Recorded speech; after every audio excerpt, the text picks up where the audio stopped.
नमस्कार, लक्षवेधीमध्ये आपल्या सगळ्यांचं स्वागत। मी प्रसाद काथे। महाराष्ट्रात आत्ताच्या घडीला मनोज जरांगे विरुद्ध छगन भुजबळ असा शब्दमानांचा सामना सुरू आहे। एका बाजूला मनोज जरांगे आरक्षणाच्या मुद्द्यासाठी आंदोलन करत असताना दुसऱ्या बाजूला छगन भुजबळ यांनी ते आरक्षण आणि त्यात सुद्धा जरांगेंची मागणी कशी चुकीची आहे याच्यासाठी आघाडी उघडलेली आहे। पण ज्या पद्धतीने या दोघांमधला सामना रंगत जातोय, एक वेगळं चित्र पर्यायाने तिसऱ्या स्तरावर उभं केलं जातंय आणि ते आहे छगन भुजबळांना सरसकट महाराष्ट्रामधल्या तणावासाठी जबाबदार ठरवण्याचं। प्रत्यक्षात छगन भुजबळ यांनी घेतलेली भूमिका ही प्रतिक्रिया आहे। पहिल्यांदा ज्या पद्धतीने मनोज जरांगे यांनी उपोषणाचं अस्त्र वापरत मराठ्यांना आरक्षण मिळावं याच्यासाठीचा लढा उभारला, त्याच्या पुढच्या टप्प्यात त्याच मनोज जरांगे यांनी सातत्याने मागण्या बदलत आत्ताच्या घडीला सरसकट मराठ्यांना सरसकट कुणबी करण्याच्यासाठी मागणी जोरात लावून धरलेली आहे। याला विरोध करत तार्किक पद्धतीने भुजबळांनी आपले मुद्दे मांडले। दरम्यान मनोज जरांगेंच्या आंदोलनात झालेल्या हिंसाचाराच्या निमित्ताने भुजबळांनी अधिक तीव्र संताप व्यक्त केला। पण ज्या वेळेला भुजबळ मुद्देसूद पद्धतीने जरांगेंच्या प्रत्येक आग्रहाला मोडून काढताना दिसले, त्या वेळेला भुजबळ समाजात तणाव वाढवतायत असा प्रचार सुरू झाला। एका बाजूला जवळ प्रत्येक जरांगे समर्थक ही भूमिका घेत असतानाच त्यात संभाजीराजे छत्रपतींनी सुद्धा उडी घेतली आणि तेही भुजबळांच्या विरोधात बोलू लागले। फक्त आणि फक्त भुजबळच महाराष्ट्रातल्या विद्यमान स्थितीला जबाबदार कसे काय असू शकतात हा आजच्या लक्षवेधीचा विषय त्यामुळेच आहे, कारण आत्ताची परिस्थिती ही छगन भुजबळांनी जन्माला घातलेली नाही। छगन भुजबळ हे त्यांच्या समाजासाठी लढतायत आणि त्यांच्या समाजाला मिळणाऱ्या आरक्षणातली घुसखोरी थांबवायचा प्रयत्न करतायत। मग ही परिस्थिती जन्माला घालणारा कोण असा प्रश्न निश्चितच समाजात उपस्थित राहतो। वरकरणी पाहता ही सर्वस्वी जबाबदारी जरांगे यांच्या खांद्यावर जाऊन पडते। जरांगे यांनी आरक्षण मागावं, ते न्यायोचित मार्गाने मागावं, मिळालं तर ते निश्चित समाजापर्यंत प्रत्येक अपेक्षित घटकापर्यंत पोहोचवावं। पण त्याच्या ऐवजी एका क्षत्रिय वर्गाला सरसकट असा शासकीय आदेश काढून शूद्र वर्णामध्ये ढकलण्याचा प्रयत्न करू नये। आणि जर तसं करण्याच्यासाठी ते वारंवार गांधीवादाच्या माध्यमातून उपोषणाची अस्त्र वापरत असतील तर त्याला स्वाभाविकरित्या विरोध होणार, कारण भारतीय राज्यघटनेमध्ये कोणत्याही वर्णाला बदलण्याचा अधिकार कोणालाही दिलेला नाही। जात बदलता येत नाही, धर्म बदलता येतो, हा मूल विचार लक्षात घेतला पाहिजे। आणि म्हणून आत्ताच्या घडीला महाराष्ट्रातल्या संघर्षाला जबाबदार भुजबळ एकटे कसे, याच संघर्षाला सरसकट जबाबदार जरांगे का नाहीत हाही मुद्दा आहेच। चर्चेला पुढे नेण्यापूर्वी पटकन जरांगेंनी वापरलेली भाषा आणि त्यांची भूमिका आपण ऐकणार आहोत। जरांगेंनी त्यांच्या ताज्या भाषणांमध्ये भुजबळांवर हल्लाबोल चालू ठेवलाय। त्यांनी घटनेच्या पदावर बसून कायदा हातात पायदळी तुडवलाय। राजद्रोहासारखा प्रकार त्या माणसानं केलाय। त्यामुळं आता आपण इथून पुढे ठरविलंय, आपला फोकस आरक्षणावर ठेवायचा। 70% लढाई जिंकली, राहिलेली लढाई थोड्याच दिवसात आपण जिंकणार आहे। त्यामुळं त्याला आता महत्व मराठ्यांनी द्यायचं नाही, अजिबात द्यायचं नाही। प्रसिद्धीसाठी त्या राजकारणासाठी काही पण बरळायला लागले। आता मी बी लय नमुना आहे, मग मराठा आरक्षणाच्या विरोधात कोणी बोलला ना, मी वाजवतो, त्याला सोडितच नाही।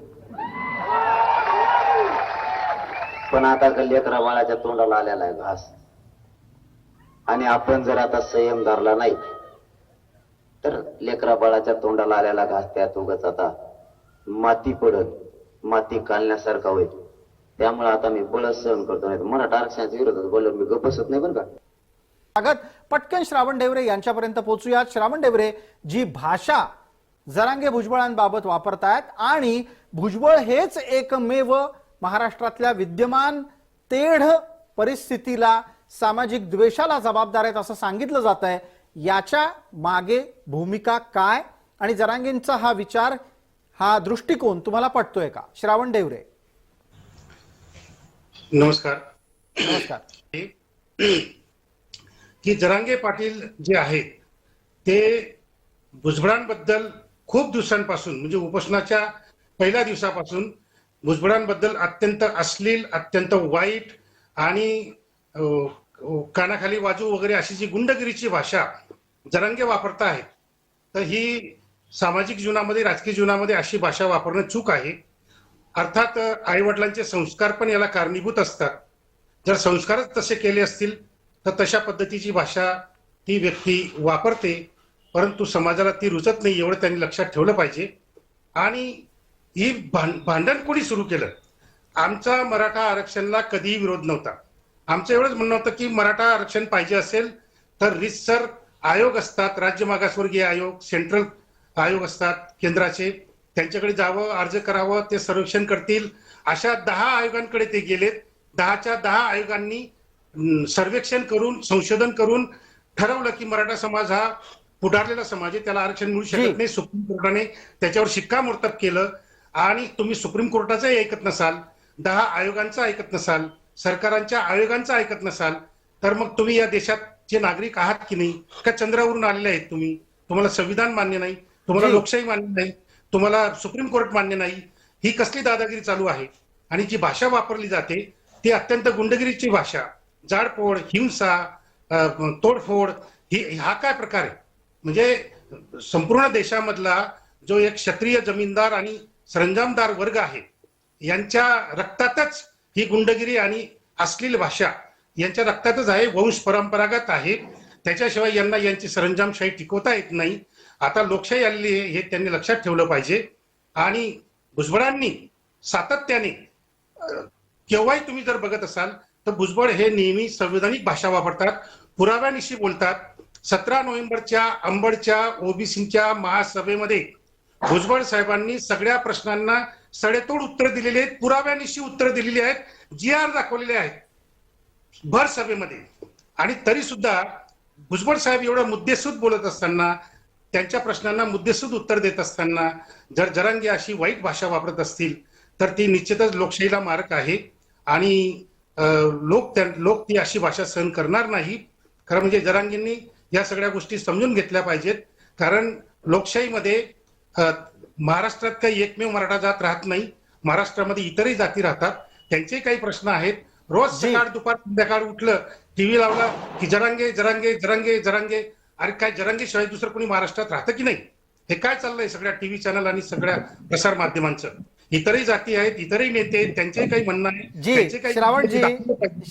श्रावण डेवरेजी, आपला राग असू शकतो, समजू शकतो, पण किमान तुम्ही आम्हाला त्यातून वगळा. इतर टीव्ही चॅनलच्या रांगेत आम्ही उभे राहत नाही आणि आम्ही सातत्यानं सर्व समाजाला समान प्रतिनिधित्व आमच्या माध्यमातून देण्याचा प्रयत्न करत असतो. पण जे आक्षेप आता तुम्ही चर्चेत मांडले त्या आक्षेपांच्या आधारे चर्चा पुढे नेणं गरजेचं आहे. आपल्या सोबत पटकन किशोर चव्हाण जोडले गेलेले आहेत, त्यांच्यापर्यंत आपल्याला पोहोचायचंय. किशोरजी, 2 मुद्दे अतिशय स्पष्ट आहेत. एक, जी भाषा जरांगे वापरतात ती भाषा समर्थनीय कशी काय असू शकते? आणि दुसऱ्या बाजूला त्यांना फक्त भुजबळच का दिसतायत? केवळ आणि केवळ भुजबळ हेच महाराष्ट्रामध्ये सामाजिक तेढ निर्माण करायला जबाबदार आहेत, या निष्कर्षापर्यंत त्यांनी का यावं जरांगेंनी? आणि बोलताना एकेरीचे उल्लेख का करावेत? तुम्ही, मी, आपण प्रत्यक्ष भेटलो आहोत नाही हा नंतरचा मुद्दा, पण सार्वजनिकरित्या आपण जेव्हा एकमेकांच्या समोर येतो तेव्हा परस्परांना आदर देतो, ही साधी गोष्ट जरांगेंच्या भाषणात का नसावी? सर्वप्रथम मुख्य प्रश्न आज चर्चेचा आहे की मी भुजबळ म्हणत, भुजबळ साहेब जबाबदार कशी? साधा आणि सरळ प्रश्न आहे. हे अंबडच्या सभेनंतर पूर्ण महाराष्ट्रातील लोकांनी ऐकलेलं आहे, कसे जबाबदार आहेत. एक महाराष्ट्र राज्याचा कॅबिनेट मंत्री संविधानाची शपथ घेतो, दुसऱ्या जातीबद्दल आकस करणार नाही, द्वेष करणार नाही अशी शपथ घेऊन मंत्री होतो. आणि तोच मंत्री मंत्रिमंडळात असताना, निर्णय घेतलेले असताना जाहीर सभेत कोणत्या स्तरापर्यंत गेले हे महत्वाचं आहे. दुसरं, आता यांनी जो सहकार्याने जो प्रश्न उपस्थित केला आणि ते हे तर बुद्धिवादी आहे ना आता चर्चेत आपल्यात. यांनी संस्काराची भाषा केली. मनोज जरांगेच्या आई वडिलांचे संस्कार यांनी काढले. अहो पण आमच्याबद्दल तुमच्या एवढ्या भावना असेल तर ज्या मला सांगा, मराठ्याच्या तोंडात मारलं तर ते दोन तोंडात मारणारच ना. आणि तुम्ही संस्काराची भाषा करतात. मनोज असं बोलतोपर्यंत हे अभ्यासू जास्त तज्ञ स्वतःला समजणारे मनोजच्या आई वडिलांचे संस्कार इथं काढले जातात. ही यांना शोभतं का यांच्या मनाला, यांच्या शिक्षणाला, यांच्या वयाला तरी शोभतं का? मनोज बद्दल तुम्ही बोलू शकता. ओबीसीचा कोणताही माणूस मराठा आरक्षणाबद्दल बोलला तर आम्हाला राग येणार नाही, तो त्याचा अधिकार आहे. पण एक कॅबिनेट मंत्री घटनेची शपथ घेऊन दुसऱ्या समाजाबद्दल आकाश ओकत असेल आणि दुसरं अजून एक माहिती सांगतो ना, राग काय भुजबळांचा आमच्या मनात मराठ्यांच्या.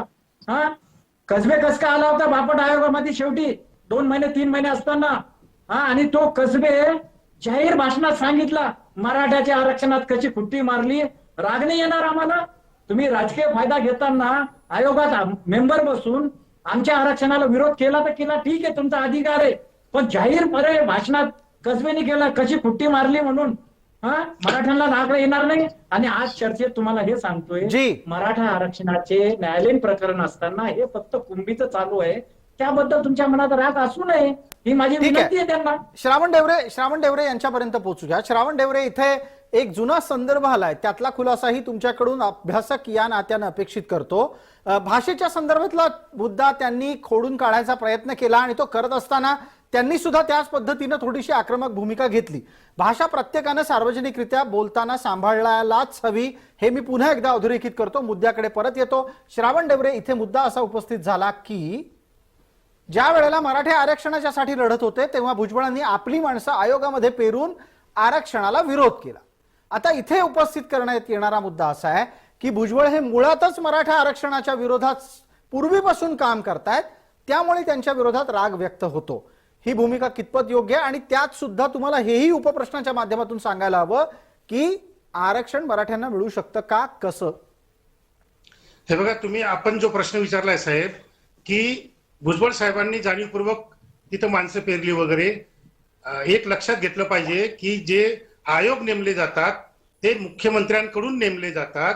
आणि भुजबळ साहेब कधीही महाराष्ट्रात मुख्यमंत्री नव्हते. महाराष्ट्राच्या मंत्रिमंडळात एक मंत्री म्हणून होते. त्यामुळे एक मंत्री म्हणून असलेले भुजबळ साहेब आपली माणसं कसं काय पेरू शकतात? साधी गोष्ट आहे. मुख्यमंत्री मराठा समाजाचा, तुमचा गृहमंत्री मराठा समाजाचा, तुमचे सगळे महत्वाच्या पदांवर बसलेले मराठा समाजाचे, आणि तिथं भुजबळ साहेबांचं काय चालणार आहे की माझा माणूस घ्या म्हणून. आणि दुसरी महत्वाची गोष्ट अशी की डॉक्टर रावसाहेब कसबे हे जागतिक कीर्तीचे विचारवंत आहेत.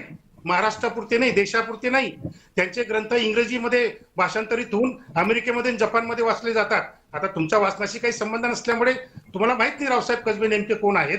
डॉक्टर रावसाहेब कसबे हे विचारवंत आहेत आणि तज्ञ एक्सपर्ट म्हणून आयोगावर नेमले जातात. असे अनेक तज्ञ आणि असे एक्सपर्ट नेमले जातात. ठीक आहे. रावसाहेब जी, आपल्याला पटकन किशोर चव्हाणांपर्यंत पोहोचायचं. किशोर चव्हाण, या चर्चेच्या निमित्तानं एक मुद्द्याचा खुलासा आपण आणखी करावा आणि आपण आता त्याचबरोबर स्नेहा गावकर यांनाही चर्चेमध्ये सहभागी करून घेतोय. स्नेहा गावकर, आपल्याला आवाज येतोय? मगाशी आपल्याला संपर्क करणार होतो तेवढ्यात तुम्हाला फोन आला होता. आता माझा मुद्दा आणि आता इथे सुरू असलेली चर्चा तुमच्यापर्यंत पोहोचली आहे? हो पोचते. ठीक आहे, पटकन किशोर चव्हाणांपर्यंत जातो आणि आपल्यापर्यंत येतो. किशोर चव्हाण, मग जो हिंसाचार महाराष्ट्रात झाला, ज्या हिंसाचारामध्ये ठरवून ओबीसींना लक्ष केलं गेलं, तो कोणी केला? आणि तो जरांगे समर्थकांच्या मुळे आणि जरांगेंच्या भाषेमुळे, जरांगेंच्या विचारामुळे, जरांगेंच्या भूमिकेमुळे झाला की नाही? सर्वप्रथम आता आमच्या सहकार्याने सांगितलं की रावसाहेब कसबे साहेब हे जागतिक विचारवंत होते. त्यांनी मुद्दा केला की मुख्यमंत्री मेंबर करतो, हे बरोबर आहे. भुजबळ साहेबांचा त्याच्यात रोल नव्हता, हे आपण एक मिनिट मान्य करू, कारण माझ्या सहकार्याने तो उपस्थित केला. पण ह्या जागतिक विचारवंतांनी ज्या वेळेस आयोगाचं काम केल्यानंतर, बाहेर भाषण केल्यानंतर हे जे विचार मांडले की कसा खुट्टा मारून ठेवला, हे भाषण मी त्यांना पाठवतो. एक जागतिक विचारवंत ओबीसी समाजाचा, आम्हाला त्याचा अभिमान आहे. पण तो विचारवंत ही खुट्टा मारण्याची भाषा करत असेल, त्याला जागतिक विचारवंत म्हणावं आम्ही? ठीक आहे किशोरजी, आपलं उत्तर आलं. माझ्या प्रश्नाला आता आपल्याला उत्तर द्यायचं आहे. आपण चर्चेला पुढे नेतोय. तुम्ही पुढे गेलेली चर्चा मागे खेचू नका. मला आपल्याला पटकन असं विचारायचं होतं, जे मी विचारलं सुद्धा, की महाराष्ट्रात झालेल्या हिंसाचाराला आणि त्यात सुद्धा हिंसाचारात ओबीसींना लक्ष्य करण्याला जबाबदार कोण? जरांगे जबाबदार आहेत की नाहीत? सर्वप्रथम मी हे पुन्हा विश्लेषण करतोय की आमचा राग हा लोकप्रतिनिधीवर होता, आमच्या समाजाचा आमच्या लोकप्रतिनिधीवर होता. नंबर 1. साळुंकेचं घर जाळलं, समजा त्या माणसाने मनोजरावाबद्दल मत व्यक्त केलं होतं, त्या रागातून काही लोकांनी केलं असेल तर ते आम्ही नाकारणार नाही, हा मुद्दा आहे. पण क्षीरसागरचं ज्यावेळेस झालं किंवा राऊतांचं जे झालं, राऊत तर भुजबळ साहेबाबरोबर बसलेले होते म्हणे तिथे. भुजबळ साहेबांनी आंबडच्या भाषणात व्यक्त केलं ना, हा राऊत माझ्यासमोर माझ्या टेबलाच्या कॅबिनेट मंत्र्याच्या बाजूला बसलेलं असताना 4 तासांनी झालं. म्हणजे भुजबळ साहेबाला काय माहित होतं की साळुंकेचं घर जाळल्यानंतर राऊताचं घर जाळणार आहे आणि क्षीरसागरचा आमचा काही संबंध नाहीये. त्यांचं राजकीय काही कुणाची वैर असेल आणि आज चौकशी चालू आहे, त्या चौकशीत आलंय ना, मराठे नव्हते, बाकीच्या जातीचे लोक होते. हे चौकशीत अजून येईल ना, थोडा दम मारा ना. ठीक आहे, पटकन स्नेहाताईंपर्यंत पोहोचूयात. आता स्नेहाताई, ज्या पद्धतीची परिस्थिती महाराष्ट्रात जन्माला आली त्यात कोणाला जबाबदार ठरवलं जातंय हा एक चर्चेचा भाग आहे, पण दुसऱ्या बाजूला ही परिस्थिती जन्माला कोणी घातली? सरसकट मराठ्यांना सरसकट कुणबी करा हा आग्रह महाराष्ट्रात तणाव वाढवायला कारण ठरला आहे का? अहो, यांचं अज्ञान म्हणू ना आपण. जी, एक मिनिट. आता किशोरजी थांबा. स्नेहाताई बोलतायत, ऐका जरा. स्नेहाताई हा बोला. विषय जो तुम्ही मांडताय की सरसकट कुणबीकरण हे मागणी केल्याच्या नंतरच हा सगळा वाद चालू झालाय, ही अगदी सत्य परिस्थिती आहे आणि ही खूप वाईट परिस्थिती आहे. कारण सरसकट कुणबीकरण हे होऊ शकत नाही, हे जर क्लिअर झालेलं आहे आणि कुणबी नोंदी शोधण्याचं काम चालू आहे, मग ओबीसी आणि मराठा हा वाद का लावला जातोय? अनेक वर्षापासून ओबीसी असतील, अन्य समाज असतील आणि मराठा हा एकत्र सोबत चांगल्या प्रकारे राहतोय. मग या दंगलींचं कारण काय? आणि जे मगाशी बोललं जातंय की चुकीच्या भाषा वापरून जर हे वाद भडकवले जातात तर हो, नक्कीच. मग त्या दोन्हीकडून भाषा येत असतील, मी कोणाचंही एकाचं समर्थन करणार नाही, एकाला दोष देणार नाही, पण दोन्हीकडून भाषा चुकीच्या वापरल्या जातात. परंतु आता देवरे साहेबांनी, मी अजूनही साहेब म्हणते, पण त्यांनी जे काही आता मराठ्यांचा उद्धार केला याच्यावर मराठा महिला म्हणून मी आक्षेप घेते. कारण असं तुम्ही दुसऱ्यांवर, मराठ्यांवर, जातीवर आरोप नाही लावू शकत. तुम्ही मराठे अशा पद्धतीचे आहेत, अशा पद्धतीचे, हे कसं काय बोलू शकता? एक चांगल्या प्रकारे तुम्हाला चर्चेस बोलवलेले आहे, तुम्ही मराठ्यांवर आरोप लावताय, मग मराठी तुमच्यावर उलटले की तुम्ही म्हणताय की ते उलटे बोलतात, वाईट बोलतात, त्यांची भाषा वाईट आहे. तर हा विषय वेगळाच ठेवूयात आपण वादाचा. परंतु ओबीसी आणि मराठा हा आरक्षणाचा वाद कधीही नव्हता. कारण ओबीसी मधून जर मराठ्यांना 50%च्या आत संविधानिक आरक्षण दिलं जातंय तर तो वाद कधीच उद्भवला नसता. मग ते भुजबळ असो किंवा अन्य कोणी असू दे, ओबीसी नेते, ते आम्हाला विरोध करूच शकत नाहीत. आणि जर त्यांनी विरोध केला तर आम्ही खंबीर आहोत विरोध करायला. परंतु जर आता कुणबी मागणी जी सरसकट होतीये, जी मूळ कुणब्यांना आहे, त्याच्याबद्दल आम्हाला काहीच बोलायचं नाही. परंतु जर सरसकट मराठ्यांना कुणबी करा म्हणून जर ओबीसीना जे चितवलं जातंय, त्यामध्ये जर हा राजकीय वाद केला जातोय आणि मराठा आरक्षण हा पूर्णपणे विषयच मिटवून टाकायचा, हे जर कुणाचा राजकीय अजेंडा असेल तर त्याला मराठा अजिबात सहन करणार नाही. मराठा या गोष्टीला पूर्णपणे विरोध करेल. कारण हा मराठा आरक्षणचा लढा 40 वर्ष तापत आहे. त्या मराठा आरक्षणच्या लढ्याला कुणबी सरसकट म्हणून जर नाव देऊन ओबीसीना आमच्या अंगावर सोडून हा वाद जातीयवादाकडे वळवता कामा नये, राजकीय त्याला रंग देता कामा नये. आणि राजकीय रंग देऊन जर मराठा आरक्षणावर गदा आली तर सर्व मराठा या नात्यांनीच तुम्हाला बोलतील, हे लक्षात ठेवा. स्नेहाताईंची ही भूमिका थेट किशोर चव्हाण यांच्यासाठी होती, ती त्यांच्यापर्यंत पोहोचली असेल अशी अपेक्षा आहे. किशोरजी, मराठा समाजातला एक घटक म्हणून स्नेहाताईंनी मांडलेली भूमिका आपल्याला लक्षात घ्यायला हवी. तुम्ही त्याच्याकडे लक्ष देणार आहात का? कारण त्यांनी महाराष्ट्रात शांतता राहावी याच्यासाठीची घेतलेली भूमिका आहे, जी कौतुकास्पद आहे. आणि त्या निमित्तानं अधिकाधिक ओबीसी विरुद्ध मराठा असा संघर्ष होऊ नये, जो होतोय तो शांत व्हावा, याच्यासाठी तुमच्याकडून काय प्रयत्न होणार आहेत का? दर सभेमध्ये जरांगे भुजबळांच्या विषयी एकेरीमध्ये बोलतच राहणार आहेत? नाही, आजच्या ताईने जो मुद्दा उपस्थित केलाय तो बरोबर आहे. मराठा आणि कुंभीकरण हा हे 2 प्रश्न उपस्थित केले, तेही बरोबर आहे. मी ताईलाही पुन्हा एकदा सांगतो, ताई, आपली सुप्रीम कोर्टात एक पुनर्याचिका पडलेली आहे, त्याचं आयोगामार्फत आता काम चालू आहे. आयोगाच्या मार्फत काम केल्यानंतर ते सुप्रीम कोर्टात आपल्या ते जाणार आहेत. नंबर 1, मराठा म्हणून मराठवाड्याची केस माझी 29 ह्या 29ला आपली मराठा म्हणून आरक्षणाची मागणीची सुनावणी आहे. त्यामुळं मराठा म्हणून 2 न्यायालयीन प्रकरण आपले चालू आहे. तिसरा प्रकार सरसकट कुंभीचा. मी तुमच्या माध्यमातून समाजाला सांगतो की हे आमच्याकडे एकही प्रमाणपत्र मिळत नव्हतं मराठवाड्यात, ते आज मिळायला लागलेलं आहे. व्हॅलिडिटी आपल्या नंतरचा प्रकार पाहू. हे आमच्या आंदोलनाचं यश आहे. आणि पुन्हा एकदा सांगतो, आयोग त्या विषयावर काम करतो. काल आयोगाच्या सदस्यांनी जी मुलाखत दिली, महाराष्ट्र शासनाने त्यांना काही मुद्दे दिलेले आहेत, ते त्याच्यावर काम करून पुन्हा ते सुप्रीम कोर्टात आपले टाकणार आहेत. हे मोठ्या प्रमाणात मराठा आरक्षणावरही काम चालू झालेलं आहे. जी, आता हेही किशोर आमच्या चव्हाण यातला एक समाज छोटा मुद्दा आहे. किशोर चव्हाण, जो स्नेहाताईंच्या मार्फत आपल्यापर्यंत येईल असं दिसतंय. मला त्यापूर्वी एक पटकन प्रश्न विचारायचा आहे आणि मग श्रावण डेवरेंपर्यंत आपल्याला चर्चेला घेऊन जायचंय. स्नेहाताई, आरक्षणाच्या आत्ताच्या जरांगेंच्या आंदोलनामुळे प्रमाणपत्र मिळायला लागली का 2004लाच हा आदेश देऊन ठेवलेला होता त्याचा हा परिणाम आहे? मग आंदोलनाचं यश काय? 2004 पासूनच हे आंदोलनाचं यश जे दाखवतायत, तो GR 2004ला निघालाय. तर मग त्याच्यामध्ये असलेल्या मुख्यमंत्र्यांकडे जरांगे साहेबांनी मागणीला एवढा उशीर का लावला 2023 पर्यंत? हा माझा पहिला प्रश्न. एवढ्या वर्षात ही जाग आली नव्हती का?